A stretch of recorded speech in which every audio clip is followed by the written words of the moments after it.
Baik, Assalamualaikum warahmatullahi wabarakatuh. Halo, saya Kaidila dari kelas 5B, program studi Madrasah Ibtidaiyah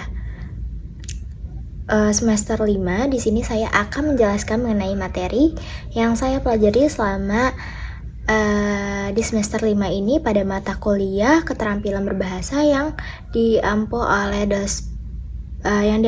dosen kepada Bapak Dindin Ridwanuddin MPD. Baik, di sini saya akan menjelaskan mengenai materi-materi. Yang pertama itu ada menyimak. Nah, di sini teman-teman ada yang tahu nggak sih apa itu menyimak? Nah, menyimak itu adalah mendengarkan dengan sepenuh perhatian. Nah, jadi di saat kita menyimak itu kita tidak hanya mendengarkan, tetapi kita juga memahami apa yang orang lain ucapkan. Nah, ada tahap-tahap menyimak. Yang pertama itu kita harus memperhatikan, mendengarkan, memahami, mengingat, menilai, dan menanggapi. Lalu di sini ada ragam-ragam menyimak. Yang pertama itu menyimak intensif, yaitu menyimak secara mendalam. Yang kedua ada ekstensif, yaitu sekedar mengetahui informasi. Yang ketiga itu kritis, yaitu menilai isi pesan. Nih, kalian tipe yang mana ya? Lanjut, di sini ada tujuan menyimak. Yang pertama itu dapat memahami pesan, dapat mengetahui informasi, dapat mengembangkan pola pikir, dan dapat memberikan tanggapan yang tepat. Lalu ada proses menyimak. Yang pertama itu menerima bunyi, yang kedua mengelola bunyi, yang ketiga memahami, yang keempat mengingat, dan yang kelima itu kita menanggapi. Nah, lalu di sini ada kendala menyimak. Yang pertama, suara tidak kondusif, berisik, terus kurang fokus pada minat, terus bahasa yang digunakan itu tidak jelas. Itu dapat menjadi kendala di saat menyimak. Ada faktor-faktor yang mempengaruhi menyimak. Yang pertama itu faktor psikologis, yaitu kayak emosi, stres, kecemasan. Yang kedua itu faktor sikap. Yang pertama ada sikap positif dan sikap negatif. Nah, yang ketiga itu ada faktor motivasi. Jadi kemampuan untuk mendengarkannya itu baik. Nah, situasi pelibat dalam menyimak itu ada dalam kehidupan sehari-hari teman-teman, seperti menyimak teman bercerita, menyimak dosen sedang menjelaskan atau guru sedang menjelaskan, lalu menyimak puisi serta dongeng-dongeng. Nah, cara meningkatkan daya simak kita, yang pertama itu kita selalu mendengarkan podcast ataupun mendengarkan teman bercerita. Nah, lalu ada sering latihan mendengar. Terus setelah kita mendengar, kita akan merangkum inti dari si orang ini memberikan informasi kepada kita, lalu kita menyimak dan apa inti yang kita dapat. Lalu yang kedua itu ada berbicara. Nah, berbicara itu seperti yang sedang aku lakukan. Nah, aku ini sedang berbicara. Nah, apa itu berbicara? Berbicara adalah kemampuan menyampaikan suatu pikiran, perasaan, informasi secara lisan kepada orang lain. Nah, lalu tujuan berbicara itu dapat meyakinkan atau mempengaruhi lawan bicara kita. Lalu menghibur, kayak seperti misalkan teman kita tuh lagi murung gitu, lagi bad mood. Nah, kita tuh berbicara untuk menyenangkan perasaan mereka, lalu menjalin komunikasi. Nah, manfaatnya itu kita tuh banyak dapat teman, dan kita tuh saling mengenal satu sama lain.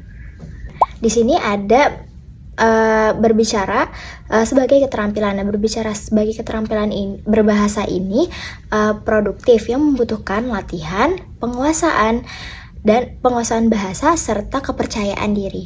Aspek-aspek berbicara ini yang pertama itu percaya diri teman-teman, lalu kelancaran dalam mengucapkan kata-kata, serta informasi dan cara mereka berbicara, ekspresi muka mereka itu termasuk dengan aspek-aspek berbicara. Tahap-tahap berbicara. Yang pertama itu merencanakan tujuan pembicaraan. Jadi kita nih merencanakan dulu apa yang ingin kita bicarakan, lalu menyusun gagasan. Yang ketiga itu mengungkapkan secara lisan, secara langsung, ya, berbicara. Lalu mengevaluasi respon pendengar, apakah respon pendengar ini baik atau semisalkan kurang positif, ya kita harus mengevaluasi diri kita sendiri. Kita tuh apa yang perlu dievaluasi dalam saat kita berbicara kepada orang lain. Nah, materi selanjutnya yaitu berbicara dengan keterampilan lainnya. Nah, yang pertama itu biasanya kita tuh menghubungkan berbicara dengan menyimak. Jadi kita seperti presentasi ya, misalkan teman kita ada yang sedang presentasi materi, beliau menyampaikan materinya, lalu kita memahami apa isi dari lalu kita menyimak apa isi dari materi tersebut. Lalu misalkan kita ingin bertanya, itu termasuk dalam berbicara. Nah, yang kedua itu menghubungkan berbicara dengan membaca. Nah, membaca ini saat kita membaca suatu tulisan, kita akan bersuara kan. Nah, itu yang dinamakan hubungan berbicara dengan membaca. Nah, yang ketiga itu hubungan berbicara dengan menulis. Nah, itu dapat melatih gagasan ide kita saat menulis dan berbicara. Lalu di sini ada aktivitas berbicara. Yang pertama itu di lingkungan resmi. Nah, biasanya pada saat kita presentasi, lalu saat kita pidato, saat kita ceramah, dan pada saat kita ada rapat. Nah, yang kedua itu aktivitas berbicara yang tidak resmi. Nah, yang pertama itu pada saat kita berbicara kepada teman.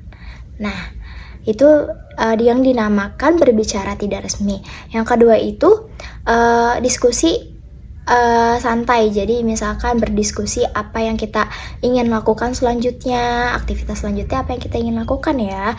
Itu termasuk ke dalam lingkup berbicara tidak resmi. Nah, selanjutnya ada materi membaca. Ada yang tahu nggak sih apa itu membaca? Nah, membaca adalah suatu kegiatan memahami tulisan. Nah, biasanya tulisannya itu berupa entah itu tentang informasi, tentang materi pembelajaran, serta pengetahuan yang bermakna. Nah, tujuan membaca itu yang pertama itu dapat mendapatkan informasi, yang kedua itu memahami isi bacaan, yang ketiga menikmati atau semisal kita sedang membaca novel, nah kita tuh kan merasa terhibur ya. Nah, selanjutnya itu ada untuk mengembangkan pengetahuan dan cara pola berpikir kita. Nah, membaca sebagai keterampilan ini memerlukan latihan secara terus-menerus, lalu konsentrasi saat membaca. Jadi saat kita membaca dengan cara konsentrasi itu, kita bacanya tuh enggak disebutnya tidak terhambat gitu, jadi lancar bacanya. Lalu kemampuan kita memahami bahasa. Nah, kosakata bahasa. Nah, kita tuh dapat memahami apa yang kita baca. Aspek membaca ini yang pertama itu ada pada kelancaran membaca, terus memahami isinya, memahami kosakatanya, lalu intonasinya. Nah, kalau misalkan kita membaca kan kadang-kadang ada kalimat tanya, kalimat sapa. Nah, itu bisa jadi dinamakan intonasi dalam membaca. Bahkan keterampilan membaca. Nah, biasanya nih kita membaca berita-berita tentang pemerintahan di Indonesia saat ini tuh gimana. Nah, itu kan biasanya kita membaca pada berita-berita di sosial media dan di ranah lainnya. Terus yaitu membiasakan kita itu membaca sesuai tingkatnya. Semisalnya kita karena kita sebagai guru, jadi anak-anak kita tuh membaca sesuai ranahnya. Misalkan mereka kan harus membaca tentang buku pelajaran. Nah, jadi disesuaikan tingkat pola pembacanya ya. Lanjut, itu ada biasanya kita kan kalau misalkan kita selesai presentasi tuh kita ada diskusi itu. Nah, diskusi itu biasanya tuh kita mendiskusi hasil tulisan kita yang telah kita pelajari itu gimana. Tahap membaca yang pertama itu pengenalan huruf dan kata. Nah, yang kedua itu membaca kalimat sederhana. Yang ketiga membaca pemahaman. Yang keempat membaca kritis dan analitis. Ada membaca nyaring. Yang membaca nyaring itu adalah membaca dengan suara lantang, suara yang terdengar dengan jelas. Nah, selain membaca dengan suara nyaring, kita juga ada membaca di dalam hati. Nah, membaca di dalam hati itu kita membacanya tidak memerlukan suara yang jelas. Jadi, kita membaca benar-benar di dalam hati. Ada jenis-jenis membaca. Yang pertama itu membaca secara ekstensif, yaitu membaca cepat untuk gambaran umumnya itu gimana. Nah, kalau membaca intensif itu membaca secara mendalam untuk pemahaman edukasi biasanya.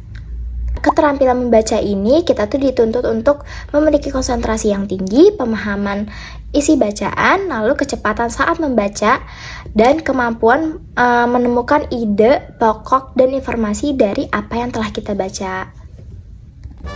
Baik, sekian materi yang kita pelajari hari ini. Kurang lebihnya mohon maaf. Wassalamualaikum warahmatullahi wabarakatuh. Dadah!